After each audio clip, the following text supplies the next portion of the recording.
में गेहूं की जो खरीद है वो शुरू हो रही है। प्रदेश में 417 मंडियां खरीद केंद्रों पर खरीदारी है और पिछले साल के मुकाबले ज्यादा गेहूं आने की उम्मीद इस बार जताई जा रही है। तो फसलों की खरीद के लिए पुख्ता इंतजाम जो हैं वो किए गए हैं। 48 से 72 घंटे के अंदर भुगतान भी किया जाएगा। तो आपको बता दें, जो गेहूं खरीद शुरू हो रही है आज से, ऐसे में किसानों के जो पैसे हैं वो उनके पास 48 से 72 घंटे के अंदर जो है पहुंच जाएंगे। तो प्रदेश में 417 मंडियां और खरीद केंद्र बनाए गए हैं, जहां पर सुरक्षा व्यवस्था के पुख्ता इंतजाम जो हैं वो किए गए हैं। किसी भी तरह से किसानों की फसल को कोई नुकसान ना पहुंचे, इसका खास ख्याल जो है रखा जाएगा। इसके लिए सुरक्षा के पुख्ता इंतजाम किए गए हैं। तो आज से मंडियों में गेहूं की खरीद जो है वो शुरू हो रही है। प्रदेश में 417 मंडियां खरीद केंद्रों पर खरीदारी की जाएंगी और ऐसे में आपको बता दें कि किसानों की जो फसलें आएंगी, जो राशि आएगी, उन्हें किसी भी तरह से कोई नुकसान ना पहुंचे, इसका खास ख्याल रखा जाएगा। साथ ही मंडी के अंदर किसानों को किसी भी तरह की दिक्कत ना हो, इसका भी खास ख्याल रखा जाएगा। और जो भुगतान है किसानों का वो 48 से 72 घंटे का समय जो है लगेगा।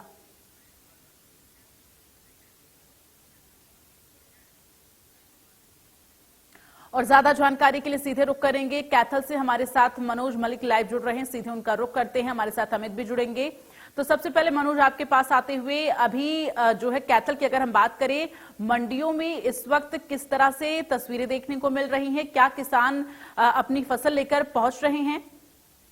जी बिल्कुल, देखिए बात करें कैथल जिले की तो लगभग बात करें तो जो खरीद थी गेहूं की वो आज शुरू होनी है। हरियाणा की 417 जो मंडी है उसमें आज से तो खरीद है वो शुरू होने में मौजूद हूँ कैथल अनाज मंडी में। और आप मेरे पीछे देख भी सकते हैं किस प्रकार जो किसान आज अपने गेहूं लेकर यहाँ पर पीला सोना लेकर पहुंचेंगे, उसको लेकर जो मंडी सेक्टर उसके द्वारा जिला प्रशासन द्वारा जो इंतजाम है वो पुख्ता कर लिए गए हैं। सफाई की बात करें, सफाई लगातार की जा रही है। पानी की व्यवस्था और साइड की व्यवस्था की बात करें तो वो भी की जा रही है। और इसके साथ साथ बता दें कि जिला प्रशासन द्वारा भी अब की बार गाइडलाइन जारी कर दी गई है, क्योंकि बता दें कि अगर गेहूं की फसल लगभग 10 अप्रैल तक पकेगी और उसके बाद वो जो अनाज मंडी है वहाँ पुरानी शुरू होगी, उसको लेकर जिला प्रशासन द्वारा सुबह 7 से लेके और शाम को 7 बजे तक जो लाइट है वो गाँव के क्षेत्रों की जो लाइट है ग्रामीण क्षेत्रों को बंद कर दी गई है, ताकि किसानों को किसी प्रकार की समस्या का सामना न करना पड़े। क्योंकि पिछले साल की बात करें तो काफी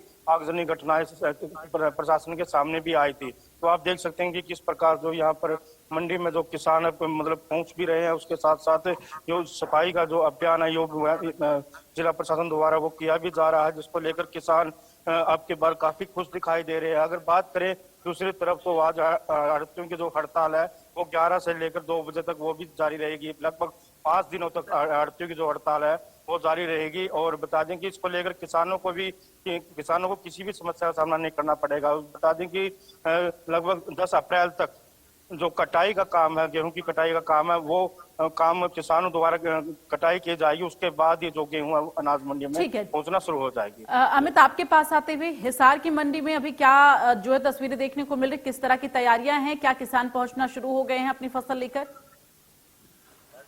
जी बिल्कुल, हिसार जिले की मंडियों की बात की जाए तो हिसार जिले के अंदर प्रशासन द्वारा अब की बार 26 खरीद केंद्र बनाए गए और अब की बार शहरों के अलावा गाँव के अंदर भी खरीद केंद्र बनाए गए, ताकि किसान जो अपने गेहूं की फसल लेकर आएंगे तो उनको मुसीबत का सामना न करना पड़े। क्योंकि काफी बार देखा जाता है कि मंडियों से काफी दूर गाँव होते हैं, उनको आने जाने में काफी दिक्कतों का सामना करना पड़ता है, जिसको देखते हुए अब आसपास के गाँव के अंदर भी गेहूं खरीद केंद्र बनाए गए ताकि किसानों को गेहूं की फसल बेचने में आसानी हो। और उसके अलावा बात की जाए तो सफाई की बात करें, उकराना के अनाज मंडी में सफाई का काम शुरू हो चुका है। लगभग गेहूं की फसल की बात करें तो लगभग 15 अप्रैल के बाद गेहूं की फसलें मंडियों में आनी शुरू हो जाएगी, क्योंकि अभी तक गेहूं की फसलें तैयार नहीं हुई है। जिसके बाद लगभग 8 अप्रैल के बाद गेहूं की फसलें तैयार हो, उसके बाद 15 अप्रैल के बाद मंडियों में गेहूं आनी शुरू हो जाएगी। जिससे पहले प्रशासन द्वारा किसानों के लिए पीने के पानी की व्यवस्था की बात की जाए, या फिर भोजन की बात की जाए, फिर सफाई की बात की जाए, तो अन्य तमाम सुविधाएं जो किसानों को मिलनी चाहिए उसको लेकर प्रशासन द्वारा यहाँ पर पुख्ता प्रबंध किया गया है, ताकि किसान को गेहूं की फसल बेचने में किसी प्रकार की परेशानी का सामना न करना पड़े। और बात की जाए तो ग्रामीणों की बात करो, ग्रामीणों के अंदर सुबह 7 बजे से लेकर शाम को 6 बजे गाँव के अंदर जो लाइट चलती थी वो बंद कर दी गई है, ताकि क्योंकि पिछले साल की बात की जाए तो लगभग 4 से 5 आगजनी की घटनाएं जिसके कारण किसानों की गेहूं की फसलों को हुआ था। उसको देखते हुए आज 1 अप्रैल से लेकर 30 अप्रैल तक गांव की लाइट दिन के समय में लाइट बंद करने की गाइडलाइन भी प्रशासन द्वारा की गई है, ताकि किसान की गेहूं की फसल में किसी तरह की आगजनी ना हो, उसे बचाया जा सके। जी बिल्कुल मनोज, अगर हम बात करें किसानों की फसल की सुरक्षा को लेकर, चूंकि देखिए इससे पहले भी जब खरीदारी शुरू होती है, खरीद शुरू होती है फसलों की, उस समय दावे तो बहुत किए जाते हैं संबंधित अधिकारियों की तरफ से कि सभी व्यवस्थाएं पूरी कर ली गई हैं, लेकिन तस्वीरें बाद में कुछ अलग ही देखने को मिलती हैं जब किसानों की फसलों को काफी ज्यादा नुकसान पहुंच रहा होता है। इस बार क्या इस तरह की स्थिति देखने को मिल सकती है? क्योंकि इससे पहले हमने तस्वीरें जो है दर्शकों को दिखाई थी कि किस तरह से किसान की फसल जो है वो बाहर खुले में पड़ी रह रही है। अगर बारिश होने की संभावना होती है तो किसान जो है वो डरे हुए होते हैं। बात करें तो पिछले साल भी ऐसी समस्या किसानों को काफी इस समस्या का सामना करना पड़ा था, जिसको लेकर बात करें व्यापारियों की बात करें, आड़तियों की बात करें, आड़तियों द्वारा जो मेरे पीछे आप साइड देख रहे हैं कि इस साइड के नीचे आड़तियों द्वारा उनका जो गेहूं है स्टॉक है यहाँ पर लगा दिया जाता था, जबकि किसान खुले आसमान के नीचे अपना जो पीला सोना वो रखने को मजबूर हो रहे थे। लेकिन अब के बार जिला प्रशासन द्वारा जो भी व्यापारी की बात करें, आड़तियों की बात करें, उनके द्वारा जो स्टॉक रखा गया था या बात करें उनकी दुकान के आगे या फिर साइड के नीचे जो आड़ती लगातार कब्जा करे, तो कब्जा हटाने के लिए प्रशासन ने अब की बार बिल्कुल जो साइड है वो बिल्कुल साफ करवा दिए, खाली करवा दिए गए हैं, ताकि किसानों को खुले आसमान के नीचे ना बैठना पड़े। और जो भी बरसात का मौसम हो और उसको लेकर भी तरपाल की जो व्यवस्था है जिला प्रशासन द्वारा वो पुख्ता पूरी कर ली गई है। जी ठीक है, आप दोनों लोगों का बहुत बहुत धन्यवाद, मनोज और अमित, तमाम जानकारियां दर्शकों तक पहुंचाने के लिए, और अपनी नजर बनाकर रखिएगा, तमाम और अपडेट आपसे लेते रहेंगे। सोनीपत का भी रुख करेंगे, वहां से राम सिंह मार हमारे संवाददाता ज्यादा जानकारी के लिए जुड़ रहे हैं। राम सिंह मार, जरा जानकारी दीजिए, सोनीपत में किस तरह की व्यवस्थाएं नजर आ रही है मंडी के अंदर, और किसानों की फसलें जो है पहुंचनी शुरू हो गई क्या?